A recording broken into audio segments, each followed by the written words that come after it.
Qué gusto saludarte nuevamente, amigo y hermano. Hoy estamos aquí una vez más para juntos estudiar la lección para esta semana. No hay duda que esta semana ha sido lleno de lecciones y aprendizajes extraordinarios.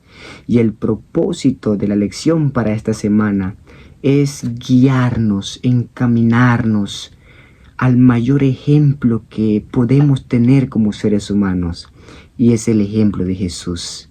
Durante esta semana aprenderemos lecciones tan valiosas, enfocados en la condescendencia de Jesús. ¿Qué es la condescendencia de Jesús? ¿En qué se basa? ¿Qué implica? ¿Qué podemos aprender de ello? Así que bienvenido y aprendamos juntos este maravilloso, importante tema.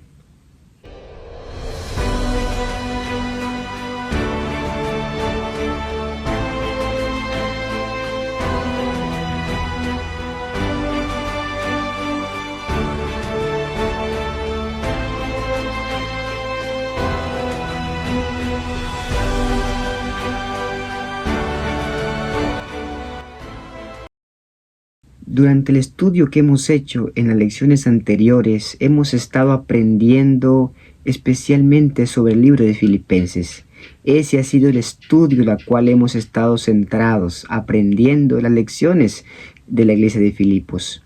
Y al inicio de este libro aprendimos sobre el ejemplo del apóstol Pablo, cómo este hombre daba su vida por amor al evangelio, entregaba su cuerpo, su tiempo, sus talentos, sus recursos, todo para que el evangelio fuese creciendo y fuese predicado a todo el mundo. Vemos cómo él amaba a los hermanos, oraba por ellos, daba su vida para que ellos pudieran crecer espiritualmente. Y a pesar de los esfuerzos que Pablo hacía para ver a la iglesia de Filipos crecer como hermanos, crecer en la comunión del evangelio, comenzó a tener problemas dentro de la iglesia. Y el problema que ellos comenzaron a tener es un problema que viene desde antes de la creación de este mundo.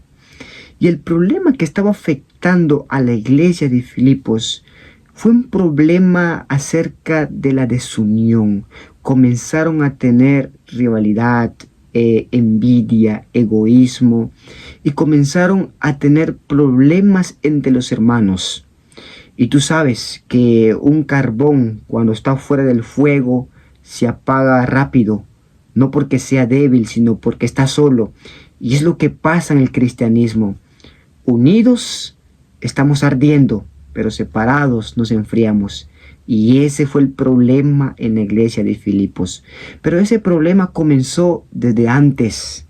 Cuando recordamos nosotros en el cielo la guerra que se armó contra el Dios Todopoderoso, cuando este ángel Lucifer se rebeló, comenzó a meter en la mente de los demás ángeles orgullo, egoísmo, envidia, y comenzó una rivalidad de tal manera que la tercera parte de los ángeles, dice la Biblia, que fue echado del cielo. Se separaron, hubo una desunión, y ahí comenzó todo. Y por esa razón Satanás sabe que cuando la iglesia está unida, pueden hacer cosas extraordinarias. El evangelio de Cristo es predicado con intensidad, con amor, y sabe que cuando la iglesia está unida con un mismo propósito, muchas almas vienen a los pies de Jesús. Y es por eso que en la iglesia de Filipos Satanás comenzó a meter este problema. Y Pablo, al darse cuenta de esta problemática que estaba pasando, obviamente a él no le gustó. Y él comenzó a trabajar para ayudar a estos hermanos, para que ellos pudieran nuevamente solucionar sus problemas y tener ese fuego del Espíritu Santo, que obviamente se estaba apagando porque comenzaron a separarse. Un grupo por acá, un grupo por allá, tener egoísmo, tener envidia. Y ese ha sido un problema, no solamente en el tiempo ante la creación de este mundo, no solamente en la iglesia de Filipos, sino es un problema que surge actualmente en nuestras iglesias también, en nosotros. El enemigo coloca en nosotros egoísmo, rivalidad. Cuando vemos que un hermano está prosperando, que a aquel amigo le fue bien, comenzamos a tener resentimiento.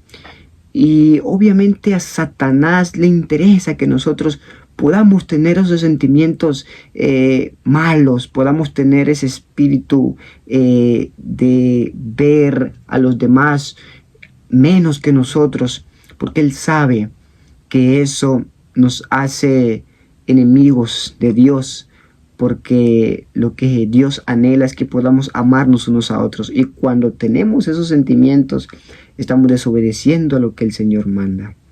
Pero Pablo presenta, y es lo lindo, ¿verdad?, de esta lección. Pablo presenta la solución ante estos problemas.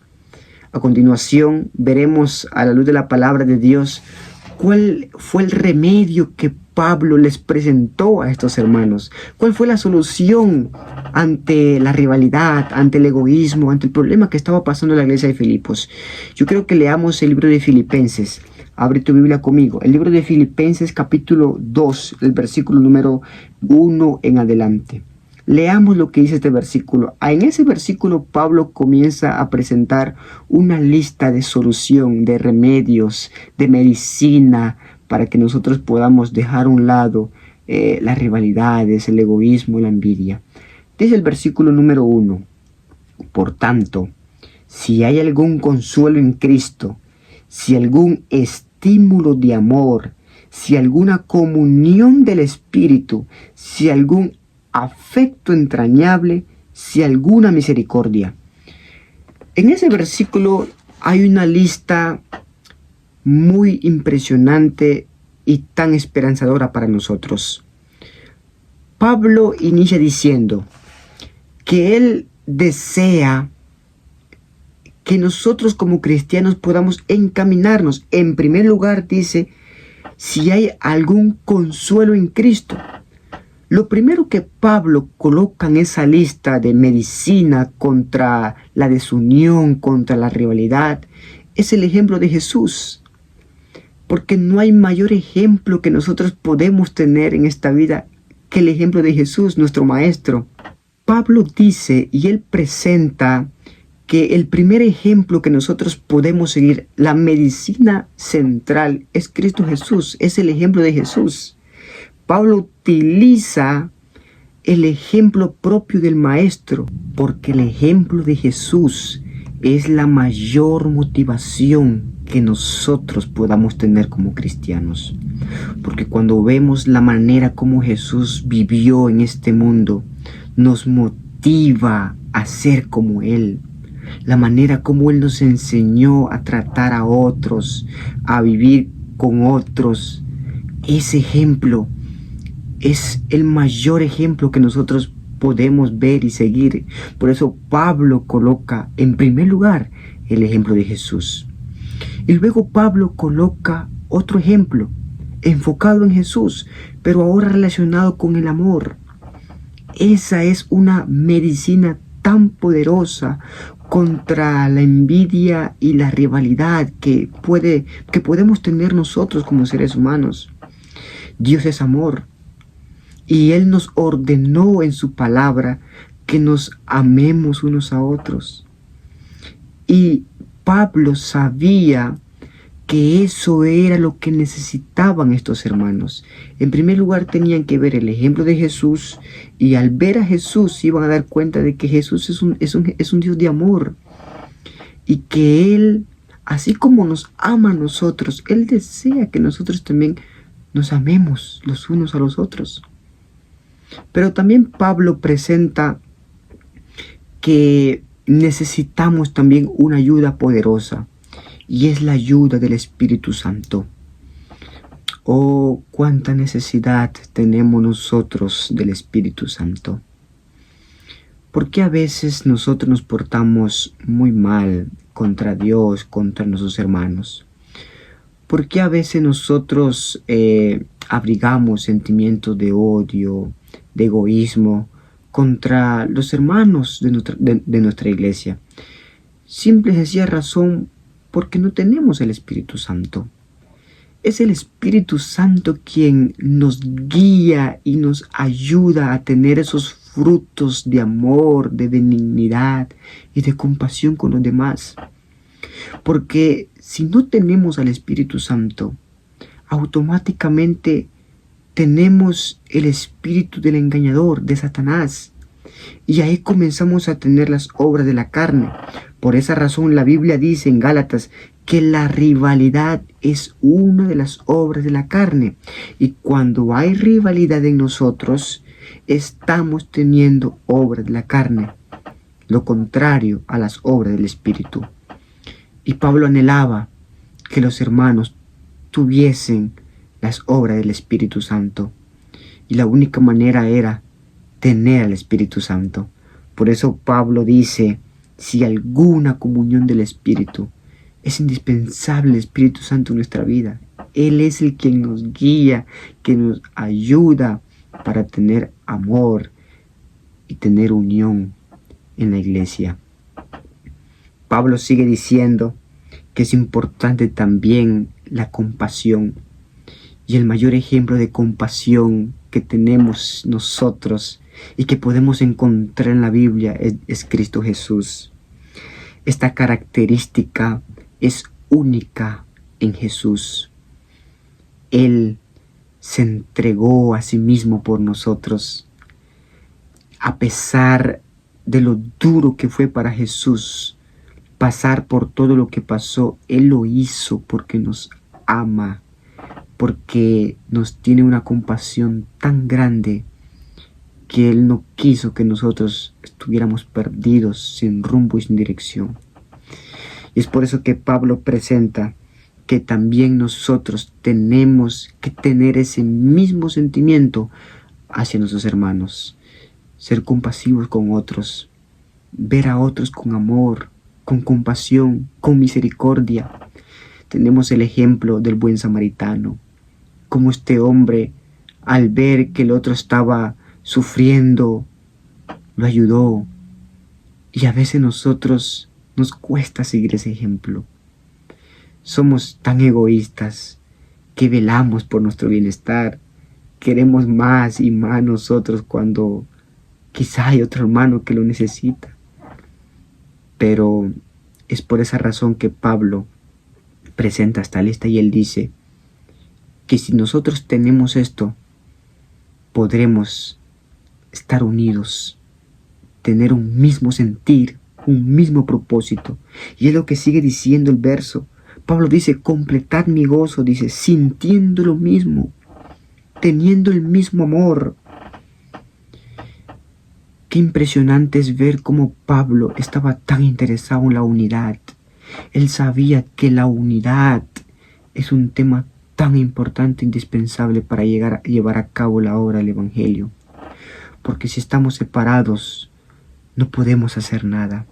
Una iglesia separada es una iglesia que está totalmente destruida. No pueden hacer nada, no pueden llevar a cabo planes evangelísticos, no pueden llevar a cabo campañas, llevar a otros a los pies de Cristo, porque están divididos, están en problemas. ¿Y cómo poder lograr la unidad dentro de la iglesia? ¿Cómo podemos nosotros ser más unidos? ¿Cómo podemos dejar a un lado el egoísmo, dejar a un lado la rivalidad para llegar a ser una iglesia unida? ¿Qué tenemos que hacer? El apóstol presenta a continuación la solución para esos problemas. Lee conmigo el versículo 3 y 4. Dice la Biblia, nada hagáis por rivalidad o por vanidad. Antes bien, dice él, con humildad. Esa es la clave. Humildad. Estimando cada uno a los demás como superiores a uno mismo. No busquéis vuestro propio provecho, sino el de los demás. Esa es la clave. Esa es la solución para llegar a ser una iglesia unida. Cuando nosotros aprendamos a ser humildes, cuando aprendamos a comenzar a ver a los demás, a estimarlos como superiores a nosotros, ahí comenzaremos a ser una iglesia unida. Pero eso solo se logra a través de la dirección del Espíritu Santo. Es por eso que Pablo presenta esto como la solución más poderosa: humildad. Y el mayor ejemplo de humildad que nosotros tenemos es Cristo Jesús. Y más adelante vamos a ver este maravilloso ejemplo. Vamos a estudiar de manera más detallada la humildad de Jesús. Pero enfocados en esta parte, Pablo desea que la iglesia pudiese solucionar estos problemas, teniendo amor, dejando a un lado la rivalidad, buscando el provecho de los demás, no el de uno mismo.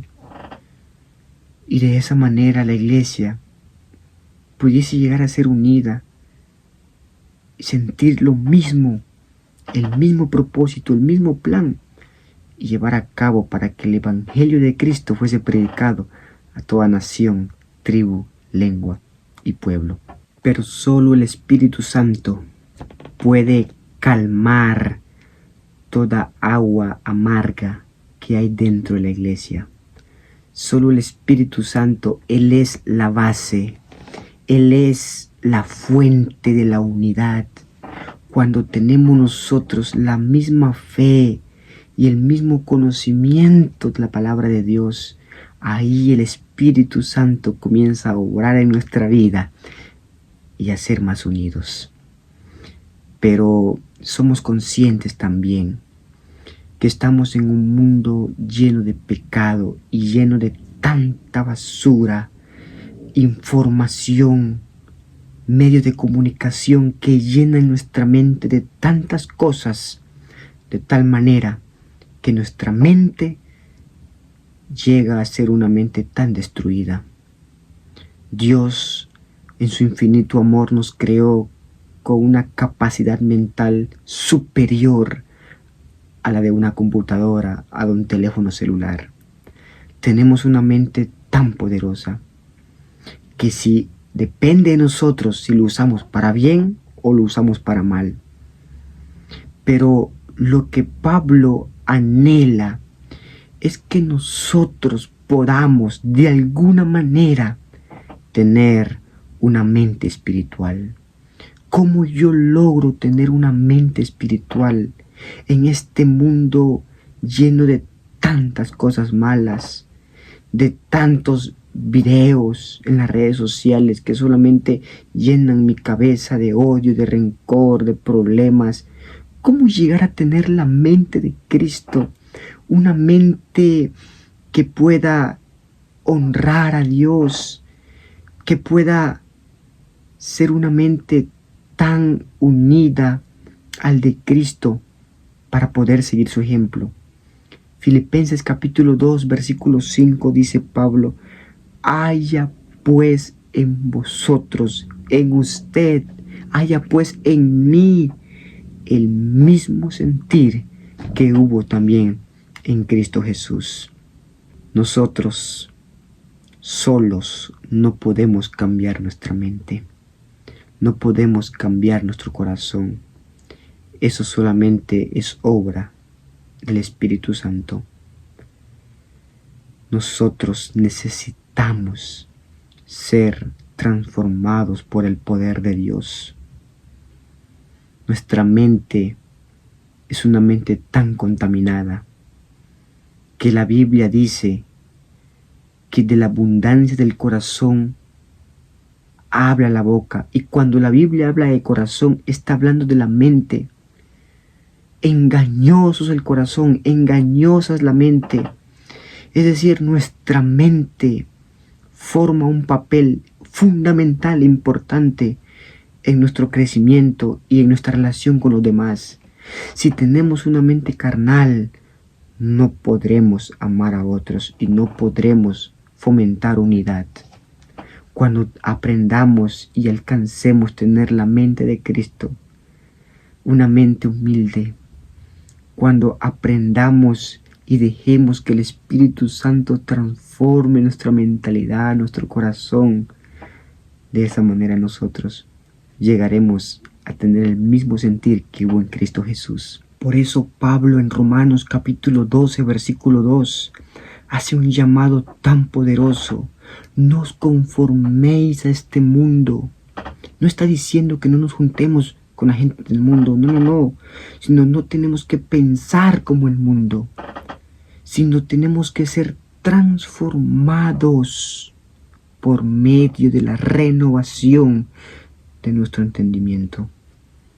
Y es la obra del Espíritu Santo transformar nuestra mente, cambiar nuestra mentalidad carnal a una mente espiritual. Y la única forma es a través de la palabra de nuestro Dios. En la Biblia nosotros podemos ser transformados cuando nosotros abrimos la palabra de Dios con humildad de todo corazón. Ella nos transforma, porque la palabra de Dios tiene poder para transformar nuestra vida, nuestra mente y nuestro carácter. Pero si nosotros de alguna forma queremos seguir el ejemplo del Maestro, tenemos que vivir como Él vivió. ¿Y qué manera vivió Jesús? ¿Cuál fue la manera de vivir de Jesús? Y aquí viene la parte que para mí es tan esencial, que de ahí pende todo lo demás que hemos hablado. Yo quiero que leamos Filipenses capítulo 2, el versículo 6 en adelante. Este texto es el texto más poderoso, impresionante para todo aquel que desea ser como Jesús. El versículo 6, Pablo comienza diciendo: Él, Jesús, siendo en forma de Dios, no estimó al ser igual a Dios como cosa que aferrarse, sino que se despojó a sí mismo. ¿Tú te puedes imaginar esta situación? Jesús, que es Dios, sentado en el trono, recibiendo la adoración de los millones de ángeles. Dios que era exaltado, que era adorado, decidió despojarse de todo lo que Él vivía en el cielo, de sus honores, de su trono, para venir a este mundo a ser uno como nosotros. Se despojó a sí mismo, y lo más impresionante, lo más interesante y lo más poderoso es lo que dice la siguiente frase: tomó la forma de siervo. Jesús no solo vino a ser un ser humano como usted y como yo, sino que Él tomó la forma de siervo. Tú te puedes imaginar la manera como Jesús, dejando todo en el cielo, vino para servir a la humanidad caída. No vino solamente a tomar la forma humana, sino sirvió, fue un siervo. Y en la antigüedad, en los tiempos de Jesús, un siervo era la persona más denigrante de la época. Era una persona sin estatus, sin nada. Eso era, vino a ser esclavo, sirvió a los demás. Vivió una vida de humildad, no de lujos, no de comodidad, sino fue humilde. Y el versículo número 8 dice: se humilló a sí mismo, haciéndose obediente hasta la muerte, y muerte de cruz. Mis queridos amigos y hermanos, no podemos, mientras estemos en esta tierra, entender lo que Jesús hizo por nosotros. Por eso la Biblia le llama el misterio de la piedad. Es un misterio. Nuestra mente finita no logra entender cómo Jesús, teniendo todo en el cielo, vino a este mundo para ser humillado, para ser tratado de lo peor, todo por amor a usted y por amor a mí. Pasó de la supremacía universal a la servidumbre absoluta. Fue tratado de lo peor nuestro Jesús. Y es por esa razón que cuando vemos a Jesús en la cruz, vemos el mayor ejemplo de entrega y de humildad. Y es por eso que Pablo dice, tengan el mismo sentir que hubo en Jesús. Humildad, entrega, servicio, amor, compasión y misericordia. Es por eso, mis queridos amigos, que hoy, al ver el ejemplo, la condescendencia de Jesús, cómo Él se entregó por amor a nosotros, teniendo todo allá en el cielo, nosotros tenemos que también seguir su ejemplo. Y la única forma es siendo transformados, tener un reavivamiento, una reforma, un cambio de mente, y de esa manera aprender y ser como Jesús. Ha sido una lección maravillosa, deseando que podamos pedirle al Espíritu Santo que nos ayude a amarnos los unos a los otros, a tener el mismo sentir que hubo en Jesús, amar el sacrificio de Jesús que hizo por nosotros. No podemos entenderlo, pero ese será un tema de estudio que tendremos por toda la eternidad si honramos a Dios y nos preparamos para su venida. Así que yo te animo y te invito a que podamos cada día caminar con Cristo, cada día pedirle su Espíritu Santo, porque es Él que nos va a transformar y nos va a santificar cada día, para que cuando Cristo venga podamos ir con Él por toda la eternidad. Te animo a seguir adelante, a seguir el ejemplo de Jesús y a seguir cada día meditando en su palabra. Gracias por acompañarme en este estudio, y que nuestro deseo siempre sea ser como Jesús. Que Dios te bendiga.